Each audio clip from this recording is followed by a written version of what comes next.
అభి, వాంతులు చాలా అవుతున్నాయి, అందులో రక్తం కూడా వస్తుంది. గొంతు చాలా నొప్పిగా ఉంది, మాట్లాడాలంటే కూడా శక్తి లేదు. చాలా నీరసంగా ఉంది అభి. అభి, మేం కనలేదా పిల్లలను? మాకు కూడా వాంతులొచ్చాయి. మేం పడుకున్నామా?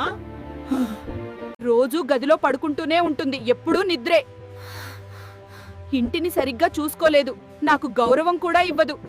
అన్నయ్య, నేను కూడా చాలా పనులు చేశాను, నాకు కూడా వాంతులొచ్చాయి. నేను కనలేదా పాపను? కానీ నేను పడుకున్నానా? లేదన్నయ్య, లేచి అన్నీ చేశాను కానీ. అమ్ము లే, కొంచెం పని చేయి. ఇలా పడుకుంటే పుట్టే బిడ్డ కూడా లేజీ అయిపోతాడులే. అమ్ము కొంచెం కదులు. అభి, రాత్రంతా వాంతులతో నిద్రపోలేదు, శక్తి లేదు, కొంచెం రెస్ట్ ఇవ్వు.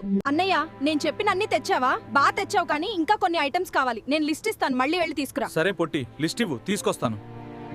అమ్మా, నేను అన్నయ్య చేత చాలా ఖర్చులు చేయిస్తున్నాను. బేబీ ప్రొడక్ట్స్ అన్ని అన్నయ్య డబ్బులతో కొన్నాను. చాలా మజా ఉందమ్మా. వాహ్ పొట్టి, మాలాంటి అత్తమ్మ మీకుందా? మాలాంటి మరదలు మీకుందా? మీ ఎక్స్పీరియన్స్ షేర్ చేయండి. అలాగే ఇప్పుడే సబ్స్క్రైబ్ చేయండి, బెల్ కొట్టండి, లైక్ చేయండి, షేర్ కూడా చేయండి. మేము ఇంకా చాలా చేస్తాము. నెక్స్ట్ పార్ట్ మిస్ చేయకండి.